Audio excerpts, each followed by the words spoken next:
Hey, it's Forrest. So if you saw my last video, you'll notice that I had a few interview segments with the creator of Oswald, Dan Yaccarino. I figured that I should just go ahead and post the full interview for you guys' viewing pleasure, so I hope you enjoy. Alright, so the recording is now going. Hello, so I'm Forrest. It's nice to meet you. Could you introduce yourself? Hi, I'm Dan Yaccarino. I am the creator and producer of the Nickelodeon show Oswald. Perfect, and it's really nice to meet you. Thanks so much for doing this, by the way. My pleasure. Okay, so we're going to start with the first question here. You began in children's media with a book in 1993, which was Big Brother Mike, correct? Correct. Yeah. How long were you working on Big Brother Mike from conception until release?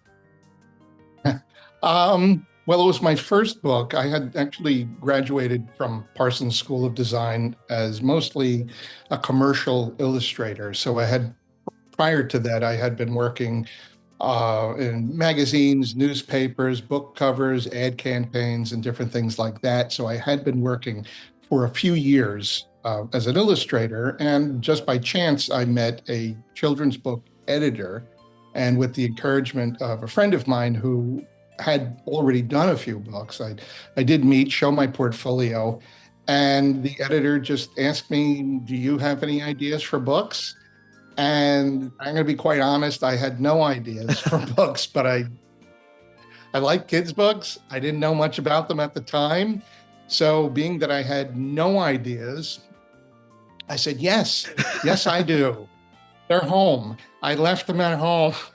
And I'd say that book probably from conception to completion probably took me about the better part of a year and that was my first book. So I was learning how, the pacing and, prior to that, I had been creating, single images for magazines and different book covers. And, I had done a lot of individual images for ad campaigns and different things like that. So there was a giant learning curve for me in creating sequential images and creating a character that would move through a story. I had never really done anything like that professionally.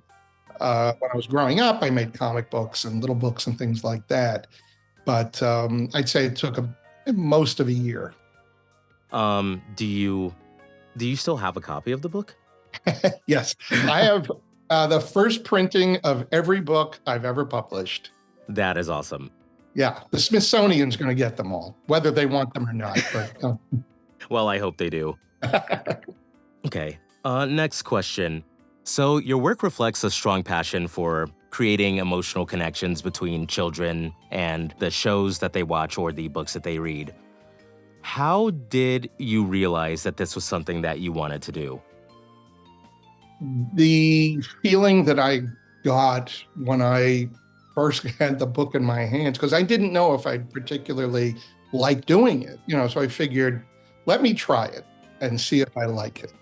And the idea of creating a character in a universe really appealed to me, and it was so much fun, and I still love it to this day. I love world building. I love building characters and just sort of watching them move through a story or, a world that I've created. So it sparked something inside of me early on. And once I published that first book, then I really attacked children's book publishing and published a lot of books since then. But I really enjoy it. I really do to this day. And it's, since 93, so it's been quite a few years, but I still have a great passion for creating stories and shows and different things like that for kids because it connected with the kid inside of me. When I was doing some research trying to find some of the books that you have written, I was only able to find like a partial list. So I'm like, this guy's a machine. Oh my God. Yeah, kind of. I think I average about 2.5 books a year. 2 books a year? Yeah, something like that. That is impressive. Yeah. Okay, so the pilot for Oswald was in the works for a bit, and I believe that the pilot may have covered events from the very first book just titled Oswald, correct? No. No? Really? Not at all. That is No, not at all. We started the pilot. We did the pilot. I did it with Nicktoons, and I wanted to create a sort of a slice of his life. In other words, as opposed to the book where it's sort of an origin story. The pilot, and then when we went into the series, even the first episode or two, don't really go into how he met these characters and how he moved to the big city and all of that. But I thought it was necessary to address that in that book, Oswald. So it was just, I haven't seen the pilot in a really long time. I think it had to do with him losing his hat. Okay, which that's a common thing that happens in the show too. Yeah, a lot of things fly away. Actually, I'm just going to go ahead and skip to the question about the pilot. You said that you don't know anything about its potential whereabouts or anything? That's Nickelodeon has all of the footage from everything. They store it, but I honestly, I haven't seen that in a really long time. I mean, we're talking decades. I haven't seen it. I don't have a copy of it either. So Yeah, so like the lost media enthusiast, I don't know if you really know anything about it. yeah, I'll get contacted by them every once in a while. Yeah. Yeah, the only thing that I know about is that there's 3 seconds of the pilot that's in this weird MTV show reel, and it was an acid trip. It's so weird. I don't remember. I don't remember that. I would say check it out, but I would just recommend that you don't. It's some of the weirdest stuff I've ever seen. There's some crazy stuff out there. And that from doing books specifically, I learned that once you create something, like a book or, in my case, a book or a show, it goes out into the world and it really has a life of its own. And people take it and more recently over the last decade or so are playing with it digitally and, creating all kinds of stuff with it. It belongs to the world now, I guess. Exactly. What inspired the idea for Oswald, and what was it like transitioning from, doing what you did, writing and illustrating, to producing and directing? Let me think. Well, it was an interesting transition. Books are generally a very small group of people. So in the case of that book and most of my other ones, it's just myself, my editor, and the designer. And that's really it. And once I started moving into animation, I discovered that it's a team effort, it's a group project. My job ended up being mostly keeping the show on track, because there were times where it could have veered in one direction or another. And I had this idea that I wanted to create a sort of fanciful, whimsical world of all these disparate characters, octopus and a flower and a snowman and all of that. And I felt like, well, this is kind of crazy, but it will be held together with two things. Visually, it would be my style. So everything kind of went through the visual filter of the way that I would depict these characters, buildings, cars, everything. That held it together visually. The other thing that I kept repeating over and over when we would hire writers, and myself and the story editor would uphold this, is that treat everything normally. In other words, there's a episode where Oswald goes into a rowboat or he's going swimming or something. He has to wear an inner tube like a person. And so I thought, if we play it straight, like he's just like a kid, essentially, then we won't get into the issues where I would get a lot of pitches. The snowman is melting. I realized once you started tugging that conceptual thread, the whole thing is going to fall apart. So we kept away from that. I said, you treat them all kind of like people, in costumes, I guess, and don't call attention, because I also got a lot of gags presented in the board pitch. Oh, is Oswald's tentacles get no, we're not going in that direction. It's calling too much attention and shedding too much light on the fact that he's a sea creature friends with a penguin, friends with a flower and paper doll people and butter, then it starts, in my mind anyway, it starts to create questions. But if you treat them all the same, as if this is a normal world, they live in a city, they're all people, they just have broad personalities, and then there's a touch of surrealism or whimsy or whatever when he flies away, on the umbrella or something like that. That was the fun part. But I didn't want to get what the characters were, embodied as animals, fantasy figures or whatever. I didn't want to bring that up because I felt like it would get in the way of the storytelling. Yeah, in my opinion, that is one of the strongest suits of Oswald. Thank you. It's like all these weird, almost absurdist elements, and no one bats an eye. It's like the guy tries to go and catch a cloud, and it's great. I wrote that one. I love that episode because if you treat it normally, like if he's trying to collect whatever, marbles or something, I felt like let's do it that way. Let's make it kind of a thing that could be attainable in this world. And I don't think, for me, the emotional story is the important part. All the trappings and ornamentation, like it's a cloud, he's an octopus, all those things, those are less important. To me, the emotional story was the most important thing. And if that served, then we can have fun and create little visual gags and funny turns of phrases. And of course, there was the element of music, which was amazing. So it was really grounded in a way. Yes. That actually brings me to the next question. Mm-hmm. In terms of the show, there's a lot of musicality to everything that happens in the show, be it looking left and right before crossing the street, Yeah. or if there's like a comedic moment, there's a musical sting instead of just a wacky Hanna-Barbera stock sound effect or anything. So how much of that element was planned ahead of time versus naturally developing with, say, the sound editor or Evan Lurie? Well, Evan came into the picture. He had scored some indie films, and I think he still is in a jazz combo with his brother John Lurie. And I was familiar with their music. I had some of their albums, and before I even met him, before even doing the show, and his brother John scored the music for some 1-minute animated commercials that I had done right before getting the green light for the pilot. And I mentioned this because I love John's work. And one of the executives happened to know Evan. So we brought Evan in. And my conversations with Evan were that everything has to be acoustic, real instruments. Anytime we can replace a canned sound effect with a musical sting, let's do it. And so it was from the beginning, it was really embedded in that.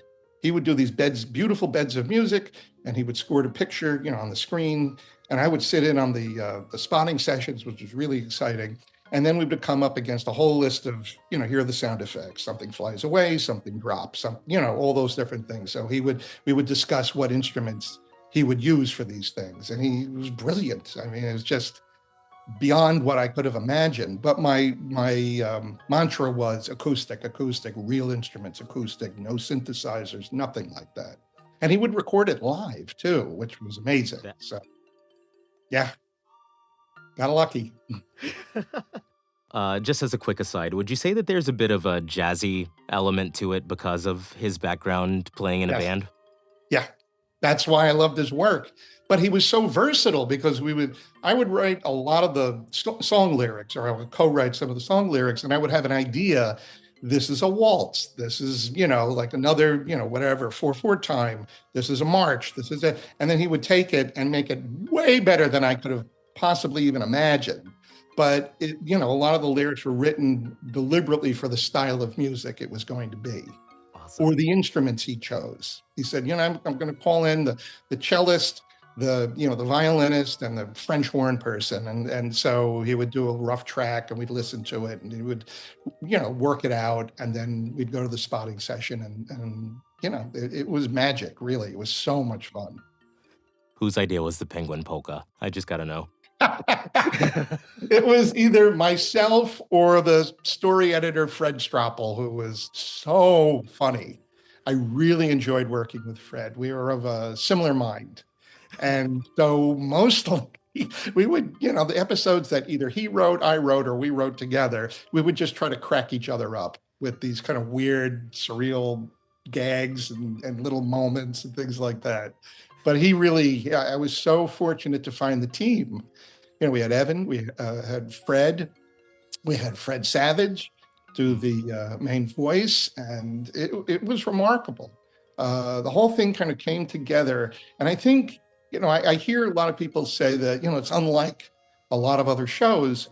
And I think it's because Evan didn't come from animation or TV. Fred, the story editor, came from theater, mostly writing, theater for theater. Fred Savage had never done voiceover before, and I had never done animation really. So it wasn't like we had these either preconceived notions or experiences in animation. We all came from these very different places. And I think that's what gives it the very different quality. And also the actors too. Some of them are pro voice actors, amazing. Some of them come from, sitcoms, or they work on camera. And it was kind of a mixed bag of different things. But I really feel like in the end, it was a very unique show because of that. There is honestly nothing like this show in the best way possible. I will admit I cheated a little bit. I did watch one or two interviews that you'd done a couple years ago Mhm. just to make sure that I wasn't retreading the exact same ground that other people had. So I decided to go a little bit further than what I believe is available on YouTube, that is. Okay. So the book All the Way to America. Mhm.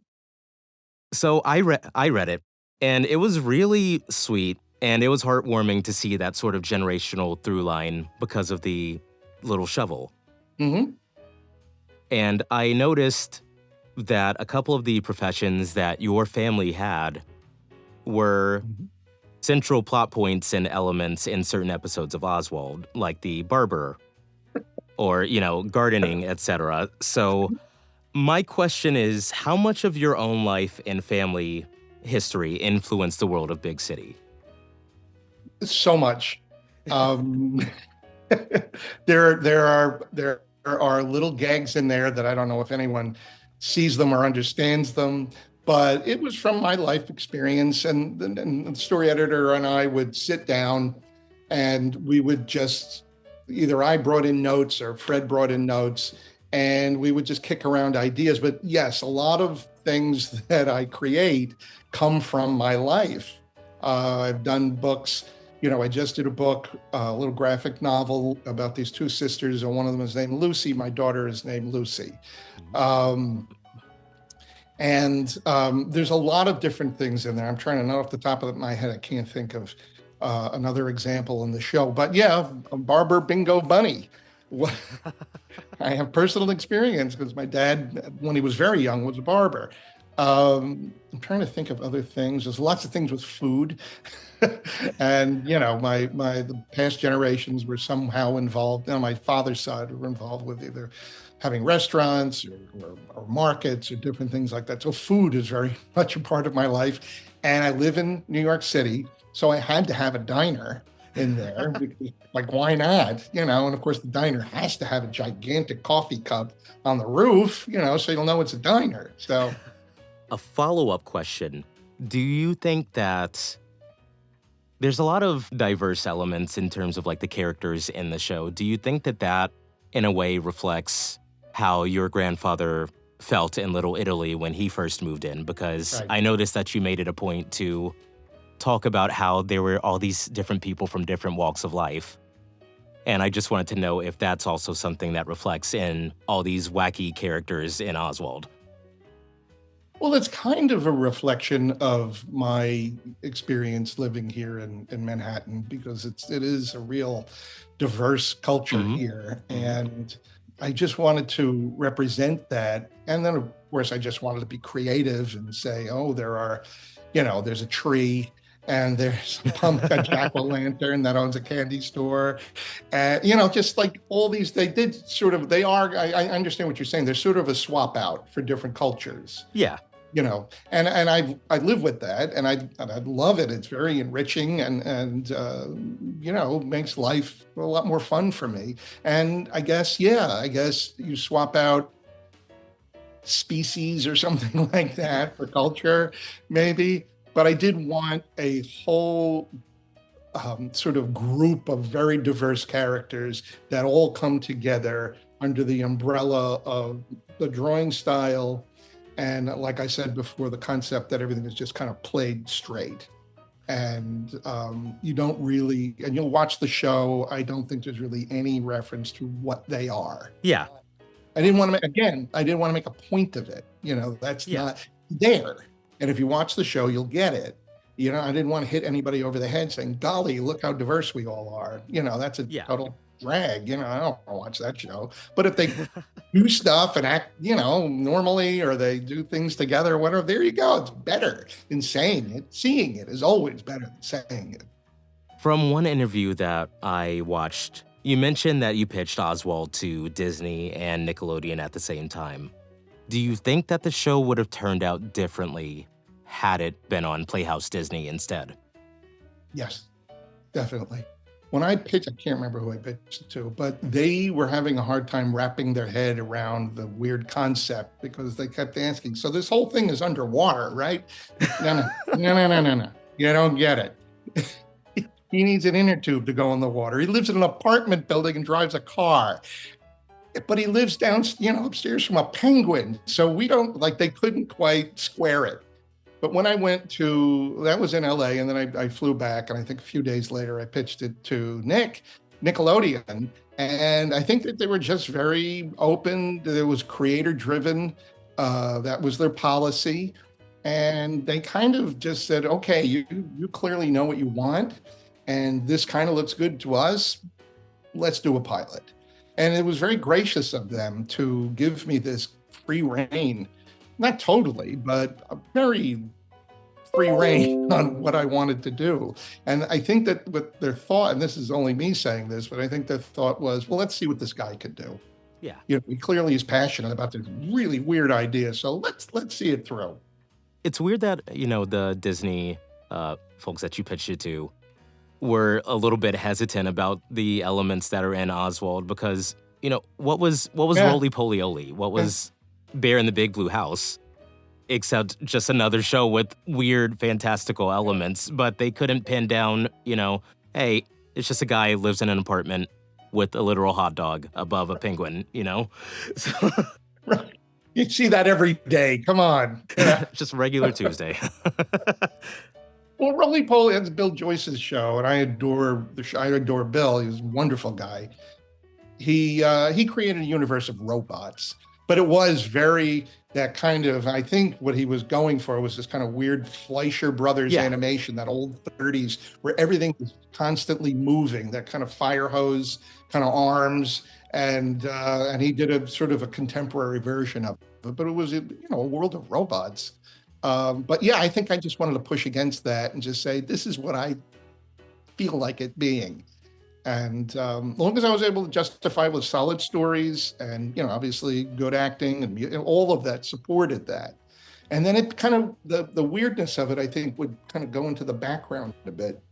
And then you get into the character and story, because that's all it's about anyway. Eventually, every show that has a high concept, eventually my understanding of things I've seen, like these sort of long-running sitcoms that were high concept, a lot of them were in the 60s, they gradually move away from the concept and it becomes about the characters more than the idea of whatever fantastical element there is.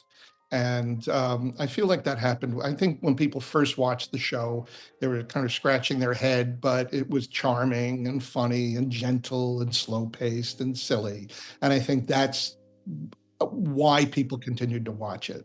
It wasn't for, hey, you got to watch this thing about this octopus that has a bowler and has a pet hot dog, and and they eat snow cones from the snowman's snow cone shop. It was less about that. You accepted all of that after a while, like, okay, what are they doing next? Rather than getting caught up in the fact that his car has this giant crank on it, like a toy car. And Evan did actually, I asked Evan, I said, look, I have a library of sound effects that I can choose from for car noises. I said, but could you create a little loop for me of a couple of instruments that sound like a machine? And he did. And if you watch the episodes with the car, you'll hear that. And it's all, again, they're all acoustic instruments. And so we would try to address, like I said, every single thing we could with a musical sting or a bed of music rather than, I mean, there are sound effects in the show, some you can't get away from, like a splash or something, but it'll be enhanced with a little, violin gliss or something like that. Do you have a background in music at all? No. Dad was an aspiring musician. He played all reed instruments, he played the piano, and he didn't pursue it, but I grew up with a lot of music. And the music that I grew up with was old music because that's what my father listened to. And I think it was even too old for him. So I grew up with a lot of big band music, Fats Waller, Cab Calloway, Louis Prima.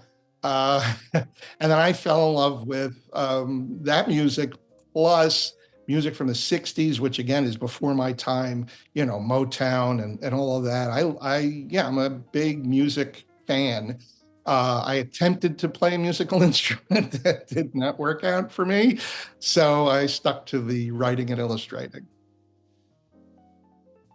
Do you have any fond memories or stories from working with the voiceover talent? Oh, yeah. Well, Fred was great. Fred, like I said, Fred never did animation before, so it was all new to him. And we'd have these long conversations about character, what he is, because Fred took his work very seriously. He was an extremely professional guy and wanted to get it right. He was always the one that would say, let me do one more. I think I can get it. And I would say, no, we're good, Fred. We're good. And he's like, no. I have another idea. So Fred really worked hard. I enjoyed working with Fred. And there was David Lander, who most people know him from the sitcom Laverne and Shirley, or he did a voice in Roger Rabbit.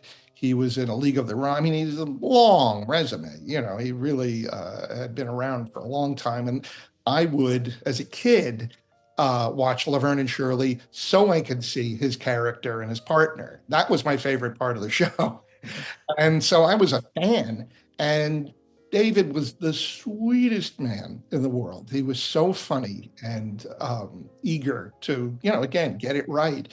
And between takes, we'd sit and he would tell me these stories about his adventures, in Hollywood. And he would tell me all these stories about Gary Marshall, who produced Happy Days and all those shows. He would tell me about he and Michael McKean were in a Spielberg movie very briefly on screen, but I was amazed to hear that they were there for days working on something that ended up like 9 seconds on screen. Lorraine Newman from the original cast of Saturday Night Live played the Butterfly, and she would crack us up in between takes. She was wonderful. She would do multiple voices. Debbie Derryberry played the baby, the Katrina Caterpillar, the Weenie, and then any other like voices, like almost like extras, like excuse me, I'd like to order whatever pancakes, and I would give that to Debbie or Lorraine. And then we had Darren Norris, who was on Fairly Odd Parents, and a whole string of other things. He does on-camera stuff too, and he would also he would play one of the eggs, and he would double and triple sometimes for us. And Grant Albrecht, who played Leo, also, I mean, I tried to get everybody to do a little bit to just get variety, like Yeah. you want to do this one line for me, 4 words, could you do that? And I mean, Crystal Scales, who played Daisy, and these people, all these characters are based on people I know. So, Really? oh yeah, Daisy's based on a good friend of mine who was the one that encouraged me to get into children's books. Henry the Penguin is a dear friend of mine to this day, and he's a New Yorker cartoonist. And yeah, I hope to be Oswald, but I don't know. I don't know who I am, but I'd like to be. I'd love to be, sort of even-tempered, nice, generous guy, patient. Sometimes I am. Sometimes I'm not. Hey, that's just the human experience. Let's And see. the snowman was played by escaping his name escapes me at the moment. Mel Winkler. Yeah. Mel had done tons of animation stuff. I think it was in the Real Ghostbusters and tons of other stuff after that. And Mel had this beautiful voice, like this kind of really low register, but friendly. Like that was why I like, because it had warmth in it. It wasn't just an announcer voice. It had like depth to it. And he was sort of the patronly, the paternal character in the show. Madame Butterfly was the maternal character. They were kind of the adults, whereas Oswald and all the other characters were kind of ageless. I didn't want, I mean, they can drive cars or whatever, hold down a job or whatever they did, but I didn't want to get caught up in, this is what this character does for a living. And you'll also notice when they go into a store, there is money exchanged. And I felt strongly about that. Everything seems to have cost 1 coin, whatever that was. But you'll see, he bought roller skates, gave them a coin. He bought whatever, he gave him a coin. I wanted to make a point of that. I don't want kids going out into the world saying, I'll take that, and that's it. You gotta pay something. No, that's one of the funny things. I remember watching a lot of the show. I didn't catch every single episode when I was growing up, just because they would switch around like the airing schedule I know. a bit during the show. Yep. But going back and rewatching it during this past week and a half, as I've been writing this video, I noticed that there is a lot of money exchanged. Preparing these children for the real world. Come on. So, tell me about the show wrapping up. Whenever I tried looking into it, I didn't find anything. So, the show won a bunch of awards, and a lot of people, myself included, consider this to be one of the greatest Nick Jr. shows. Did Oswald have more planned for the future? I recall when we wrapped up there were 52 11-minute episodes, and I would pair them, for 22.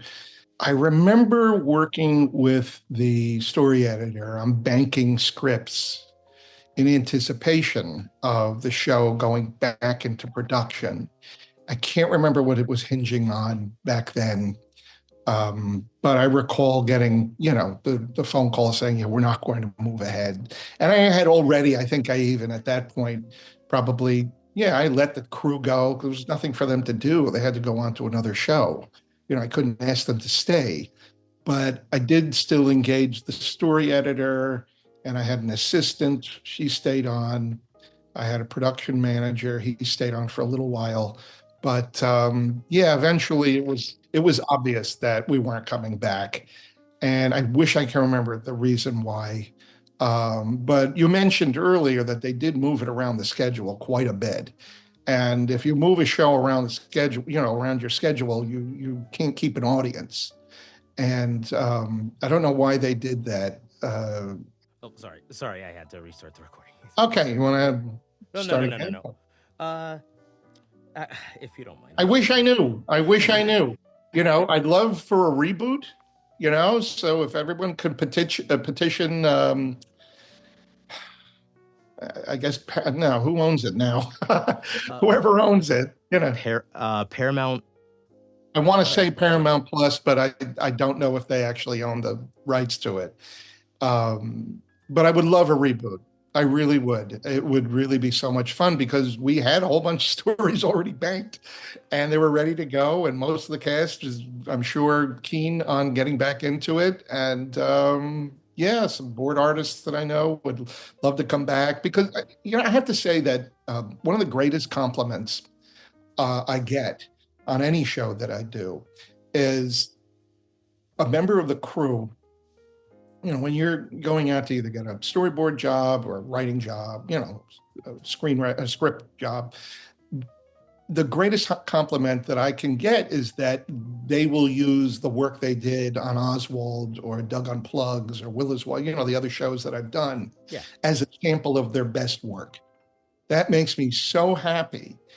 And I think that one of the reasons why they have ownership over this and they feel proud of it is because when I was hiring people, I never ran a crew before in my life. I did, I worked at, my little studio at my desk and wrote books and things like that. But I knew one thing, I had to hire the right people.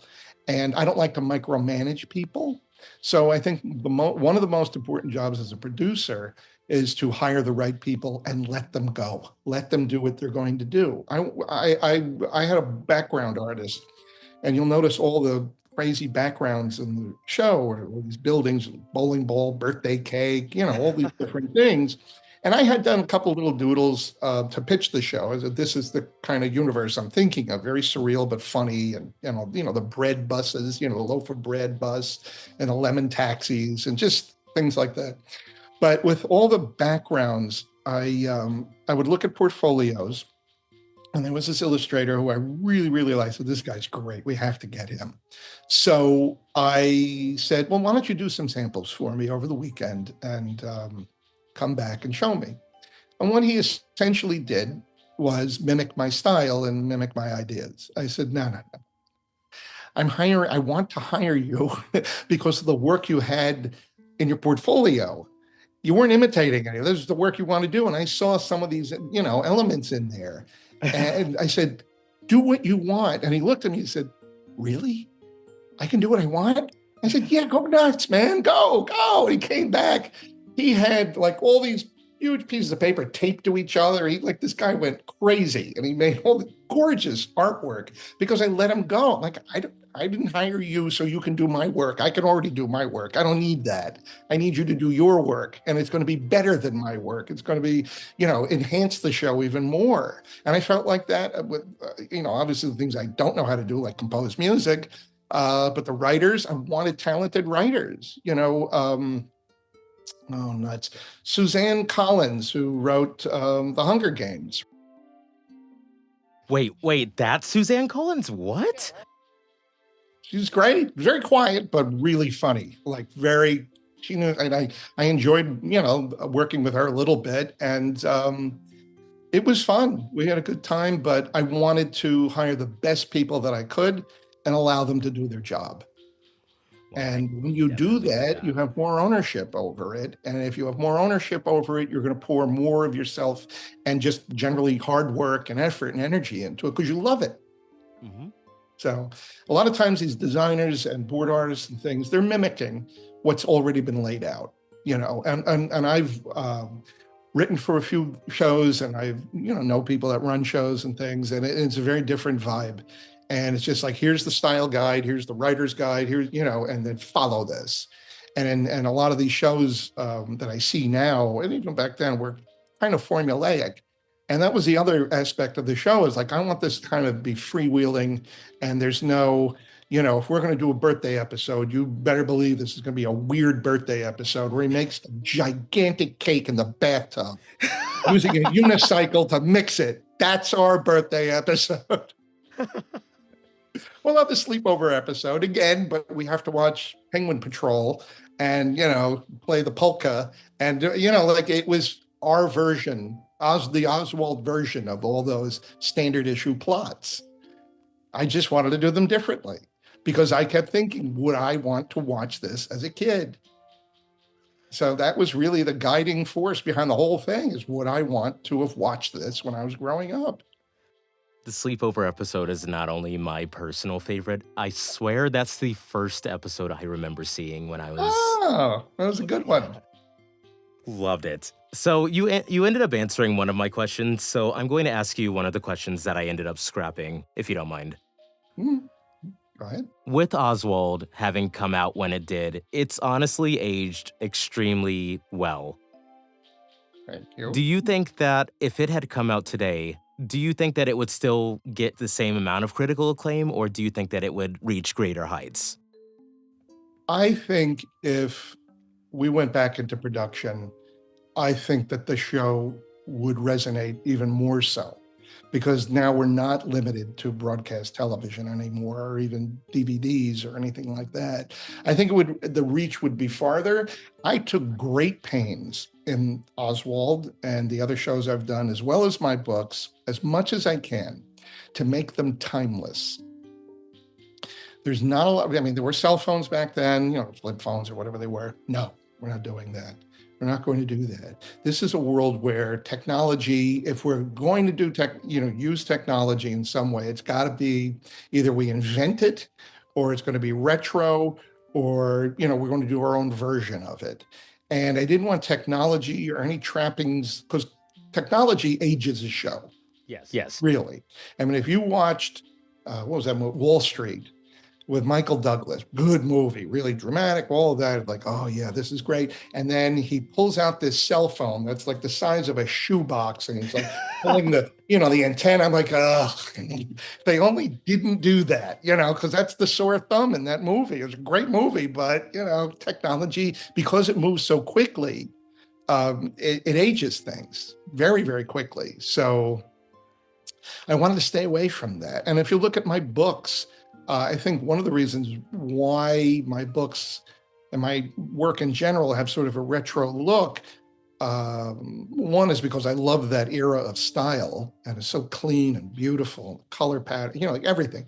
But also it kind of avoids aging the show, dating the show. Yeah. So I did take great pains to make it as technologically barren as possible for that exact reason. And if we were to carry on, say, do a few more seasons, yeah, I would follow through it the same way. Unfortunately, the phone, the TV, everything turned into this. Everything is this now. It's a little square, a little deck of cards. And but I'd like to think that the demographic, the age of the kids watching the show, have very little interaction with technology. That's what I'm hoping. So there is no oddness about it, like, why doesn't he call them? Or, like, why didn't they watch the video on Henry's phone or something? I don't know if I would delve into that. I think I would continue to avoid it so the show can live on longer. Think about the shows that were produced right in that era that did have technology in it. And that's, it dates it. So I wanted to stay away from that on purpose. That was deliberate. I only have one last question for you. Mm-hmm. What are you working on right now? If you can share it, that is. Yeah, I can share. Let's see.